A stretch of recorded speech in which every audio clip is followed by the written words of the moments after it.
At our homestead, we are always preparing for all 4 seasons, especially winter, when we don't have all of our fresh fruits, vegetables, and foods available to us locally or in our homestead. And one thing that is crucial that you're doing months and months ahead of time, at least 6 months ahead of time, is starting to season your wood, which is what I'm working on today. And I'm going to talk about why it's really important that you do have seasoned wood, why it's important for the health of your fireplace, our environment, and your pockets. Let's go. The highest efficiency wood that you can be burning is a nice seasoned wood. This is a wood that has been able to dry for 6 months or longer, depending on the type of wood that you're burning, as well as the climate that you're in. If you have a drier, warmer climate, it might happen a lot sooner, whereas a cooler or moister climate, it's gonna take a little bit longer.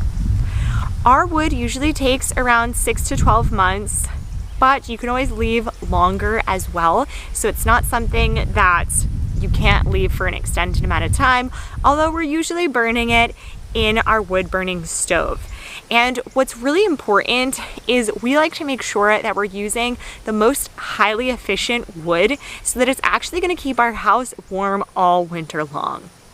By using a green or unseasoned wood, it's not going to be as efficient at burning, and it also can cause safety issues because it's going to let out a gas known as creosote, which can cause buildup in your fireplace and lead to just soot being in the air, which is not great to be inhaling, especially if you have little kids or any health conditions, as well as it's going to be building up in your fireplace, in your chimney, and it can cause chimney fires. That's why you do want to make sure that you're routinely cleaning out your chimney, as well as burning a seasoned wood.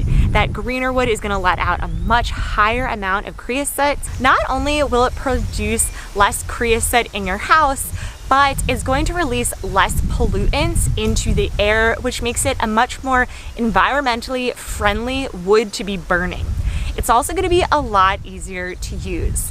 When we're going ahead and seasoning our wood, we'll take the trees that we're going to be seasoning. We actually sign up for a free service called Chip Drop, which you can choose if you want chips or if you want wood delivered, and any local landscapers will sign up and drop wood. We've also contacted local landscapers because we do not have that many trees on our property to be cutting down on a yearly basis. So we will get wood brought to us. It usually comes in the big tree pieces. You know, you're getting like a full tree come down. So we'll have Chris will go ahead, chainsaw it down into smaller digestible wood, and then we will actually chop it down into smaller blocks. The smaller it is, the faster it is going to season. So as soon as you can break it down into smaller pieces, the better. And the smaller the piece, the faster it will dry. So if you have small kindling, that's going to dry a lot faster.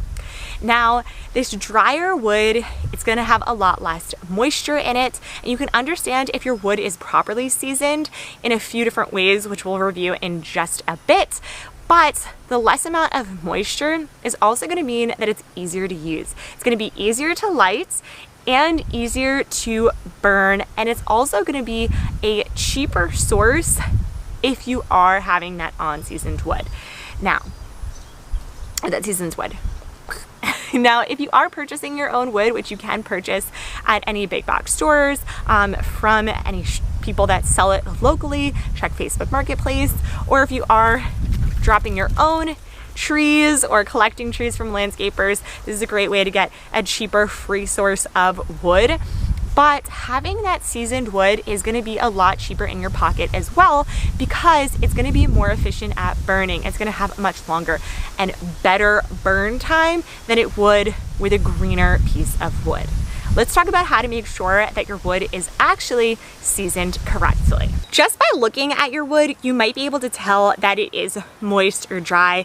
It's definitely gonna have a different tone and color, although it can also be different due to the type of wood that you are burning. One really great way to understand the moisture in your wood is to actually have a moisture meter, and this is something you can easily buy off of Amazon. You plug it onto your wood and it will tell you how much moisture is in your wood. This is probably the best way to understand, but if you're looking for a cheaper option, you can listen to the sound of your wood.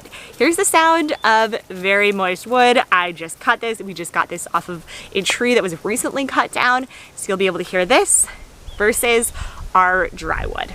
Okay, here's the moist one. Here is my dry wood. You also will know that it is dry because of the weight. It's going to be a lot lighter when you're dealing with dry wood, but you'll also know because of our sound, and here's the sound of the dry wood.